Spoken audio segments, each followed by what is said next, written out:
રૂકી જા ભાઈ, એકદમ રૂકી જા. અને આ વાતને ધ્યાનથી સાંભળ, કારણ કે જો તું આ 3 ચાલો સમજી નહીં શકે તો આખી જિંદગી કોઈને કોઈ તાકતવર અને ચાલાક દુશ્મન તને રડાવતો રહેશે. તું વિચારતો હશે કે તારો દુશ્મન બહુ મોટો છે, તેના પાસે પૈસા છે, શક્તિ છે, ચાલાકી છે, અને તું કંઈ કરી શકતો નથી. પણ આજે હું તને એક સચ્ચાઈ કહેવા આવ્યો છું. જે તારો દુશ્મન તને જેટલો મોટો લાગે છે, અંદરથી એટલો જ ડરપોક છે. ફરક એટલો છે કે તને તેને હરાવવાની રીત આવડતી નથી. એટલા માટે તું રોજ દુઃખી થાય છે, પરેશાન રહે છે અને તેના સામે ઝૂકી જાય છે. આચાર્ય ચાણક્ય કહે છે, શત્રુ કેટલો પણ ચાલાક અને શક્તિશાળી કેમ ના હોય, જો તું સાચી ચાલ ચલશે તો તે તારા સામે ઘૂંટણ ટેકી દેશે. આ કોઈ ફિલ્મી વાત નથી. આ એ હકીકત છે જે રાજાઓએ પોતાની જાન બચાવવા માટે અપનાવી હતી. આજે હું તને એવી 3 ચાલો શીખવવાનો છું કે સાંભળ્યા પછી તું પોતે જ કહેશે, અરે, આટલું સરળ હતું. અને પછી તું પોતાના પર જ હસશે કે આટલા દિવસોથી તું શા માટે ડરતો હતો. હવે તું તારો દિમાગ તેજ કરી લે, આંખો ખોલી દે, કારણ કે હવે આપણે પ્રવેશ કરી રહ્યા છીએ ચાણક્યના તે મેદાનમાં જ્યાં હારતો છે તાકતવર અને જીતે છે ચાલાક. ચાલ શરૂ કરીએ.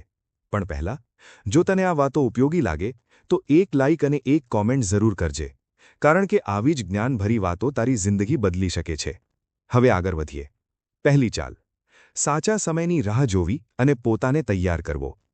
જીવનમાં ક્યારેક ને ક્યારેક એવો કોઈ વ્યક્તિ જરૂર આવે છે જે તને નીચું બતાવવા માંગે છે, જે તને પરેશાન કરે છે, જે તને મૂર્ખ બનાવે છે. અને તું શું કરે છે?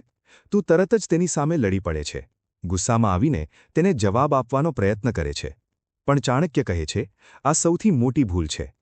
જ્યારે તારો દુશ્મન તારા કરતાં વધારે શક્તિશાળી હોય, વધારે ચાલાક હોય અને તેના પાસે વધારે સાધનો હોય, ત્યારે તેની સામે સીધી લડાઈ કરવી એ આત્મહત્યા સમાન છે. કારણ કે પરિણામ શું આવશે? હાર. અને એવી હાર જે તને અંદરથી તોડી નાખશે. તો શું કરવું? શું તુરંત હાર માનવી? બિલકુલ નહીં. ચાણક્ય કહે છે, સૌથી મોટી ચાલ છે સાચા સમયની રાહ જોવી. જ્યારે તું નબળો હોય ત્યારે તારી શક્તિ વધાર, તારી બુદ્ધિ વધાર, તારી તૈયારી મજબૂત કર અને રાહ જો સાચા સમયની. ચાણક્યએ આ વાત ફક્ત કહી નથી, તેને જીવી છે. એક સમય હતો જ્યારે તેનો સૌથી મોટો દુશ્મન હતો મગધનો રાજા ધનાનંદ. અપાર સંપત્તિ, વિશાળ સેના અને અદ્ભુત શક્તિ. અને સામે કોણ? એક સાધારણ બ્રાહ્મણ, ચાણક્ય. ના સેના, ના રાજ્ય, ના પૈસા. પણ એક દિવસ ધનાનંદે ચાણક્યનું અપમાન કર્યું. હવે ચાણક્ય શું કરે? તુરંત યુદ્ધ કરે? ના. તેણે ધીરજ રાખી અને મનમાં નક્કી કર્યું કે નંદવંશનો અંત કરશે, પણ સમય આવવા દે. તે પોતાની તૈયારીમાં લાગી ગયો, પોતાની બુદ્ધિને તેજ કરી અને પછી એક એવું હથિયાર તૈયાર કર્યું જેની કલ્પના પણ મુશ્કેલ હતી. તે હથિયાર હતું ચંદ્રગુપ્ત મૌર્ય, એક સામાન્ય છોકરો જેને ચાણક્યએ સમ્રાટ બનાવી દીધો. તેને યુદ્ધ શીખવ્યું, કૂટનીતિ શીખવી અને પછી સાચો સમય આવ્યા પછી એક જ ઝટકામાં નંદવંશનો અંત. આ છે પહેલી ચાલ. ધીરજ, તૈયારી અને યોગ્ય સમય પર પ્રહાર. યાદ રાખ, નબળો માણસ ઉતાવળ કરે છે, મજબૂત માણસ રાહ જુએ છે. હવે વિચાર, આ તારી જિંદગીમાં કેવી રીતે કામ કરશે? જો તારો કોઈ સિનિયર તને પરેશાન કરે છે તો તું શું કરશે? લડી પડશે? ના. તું શાંત રહીને પોતાની સ્કિલ્સ વધાર, નવી વસ્તુઓ શીખ અને એટલો મજબૂત બની જા કે જ્યારે તક આવે ત્યારે તું તેને પાછળ છોડી દે. આ છે સાચી જીત. અથવા જો કોઈ તને ખોટી રીતે ફસાવવાનો પ્રયત્ન કરે તો શું કરવું? ઝઘડો? ના. પુરાવા એકઠા કર, નેટવર્ક મજબૂત કર અને યોગ્ય સમયે એવો પ્રહાર કર કે તે ફરી ક્યારે તારી સામે ઊભો ના રહી શકે. આ છે ચાણક્યની પહેલી ચાલ. ધીરજ રાખ, મજબૂત બન અને યોગ્ય સમયની રાહ જો. બીજી ચાલ, સામ દામ દંડ ભેદની કૂટનીતિ.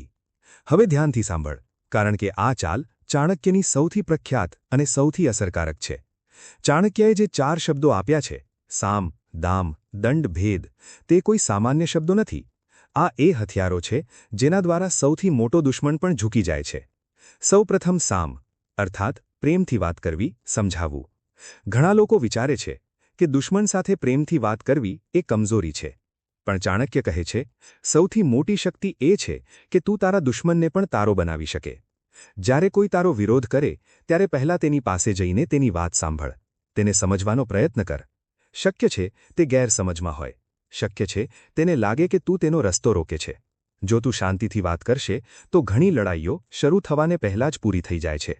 ચાણક્યએ પણ આ કર્યું હતું. ઘણા રાજાઓને યુદ્ધ પહેલાં જ પોતાની તરફ કરી લીધા. આ છે સામ. પણ જો સામથી કામ ના બને તો આવે છે દામ. દામ એટલે લાલચ. દરેક માણસના અંદર કોઈને કોઈ ઈચ્છા હોય છે.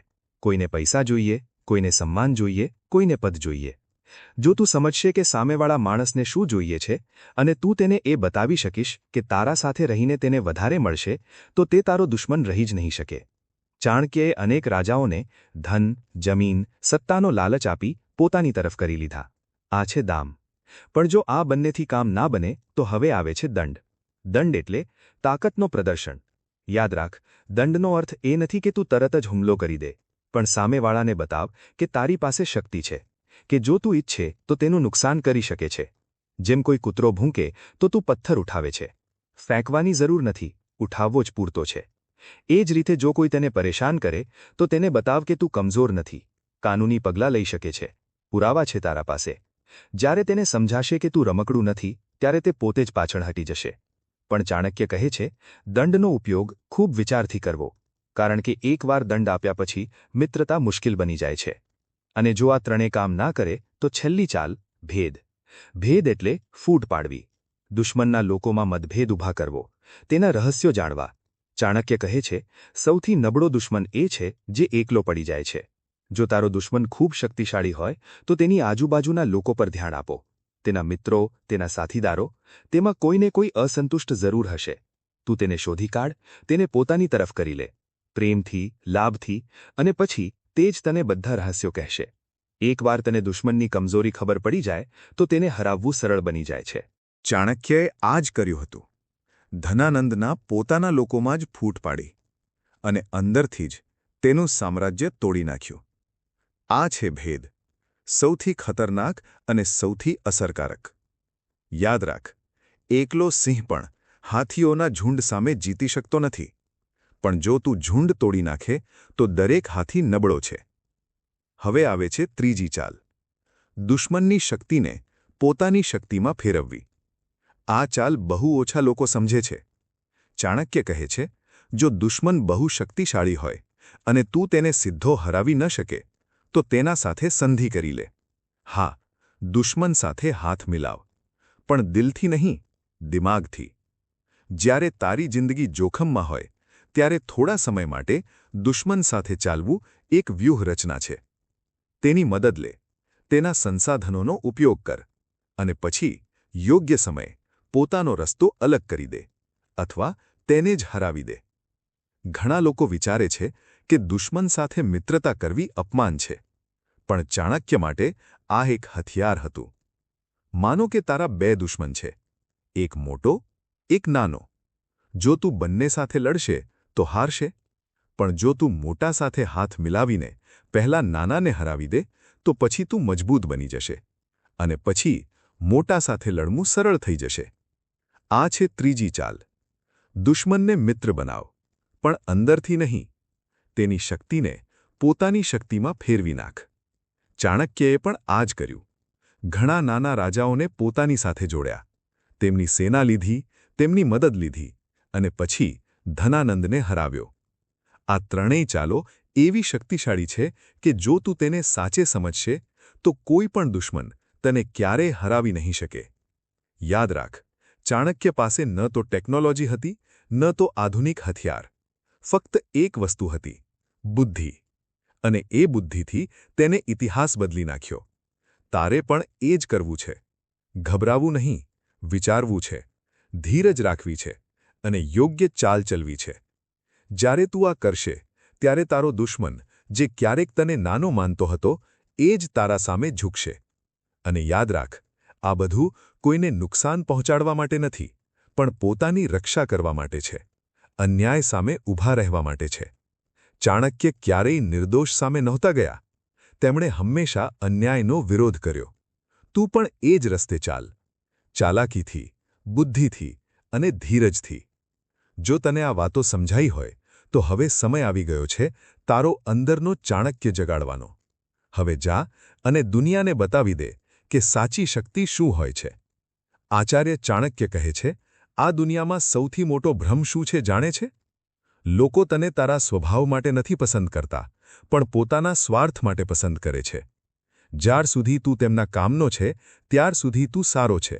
જે દિવસે તું તેમના કામનો નહીં રહે, એ દિવસે તારી સારી વાતો પણ બેકાર થઈ જાય છે.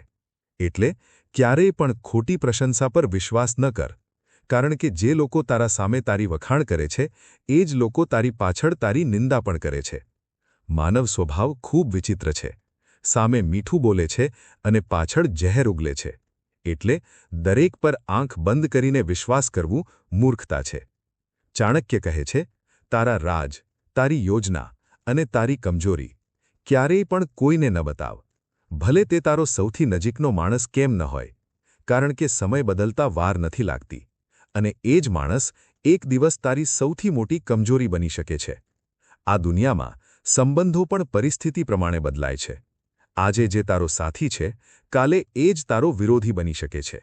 એટલે પોતે પર વિશ્વાસ રાખતા શીખ, બીજાઓ પર નહીં, કારણ કે બીજાઓનો સાથ ક્યારે છૂટે એની કોઈ ખાતરી નથી. ચાણક્ય કહે છે, જે માણસ પોતાની ભાવનાઓ પર કાબૂ રાખી શકતો નથી, તે ક્યારેય સફળ નથી થઈ શકતો. ભાવનાઓ માણસને નબળો બનાવે છે, તેને સાચું અને ખોટું સમજવા દેતી નથી, અને પછી તે બીજાની વાતોમાં આવી જાય છે અને પોતાનું જ નુકસાન કરે છે. એટલે જો તારે મજબૂત બનવું હોય, તો પહેલાં પોતાની મનને કાબૂમાં લેવું શીખ, કારણ કે આ જ તારી સૌથી મોટી શક્તિ છે.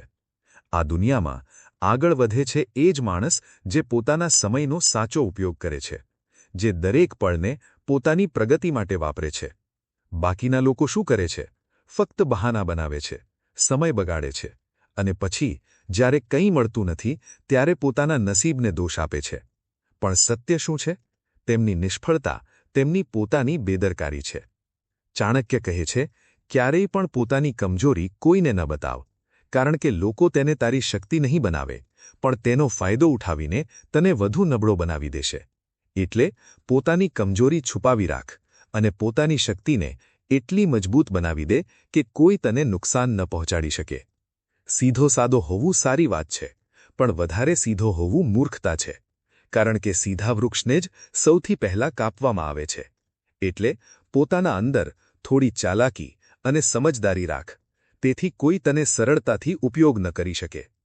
ચાણક્ય કહે છે, જો તારે દુશ્મનને હરાવવો હોય તો પહેલાં તેને સમજ, તેની શક્તિ શું છે, તેની કમજોરી શું છે. સમજ્યા વગર લડવું એ પોતાને હરાવવું છે, કારણ કે જે માણસ વિચાર્યા વગર પગલું ભરે છે તે હંમેશા નુકસાન ભોગવે છે. એટલે દરેક પગલું વિચાર કરીને જ ભર. આ દુનિયામાં લોકો તારા સામે હામાં હા મિલાવશે, પણ દિલથી ખૂબ ઓછા લોકો તારા સાથે હશે. એટલે ભીડમાં પોતાની ઓળખ ખોઈ ન બેસતો. પોતાના નિર્ણય પોતે લેતા શીખ, કારણ કે જે લોકો બીજાઓના નિર્ણય પર ચાલે છે તે ક્યારેય પોતાની મંઝિલ સુધી નથી પહોંચતા.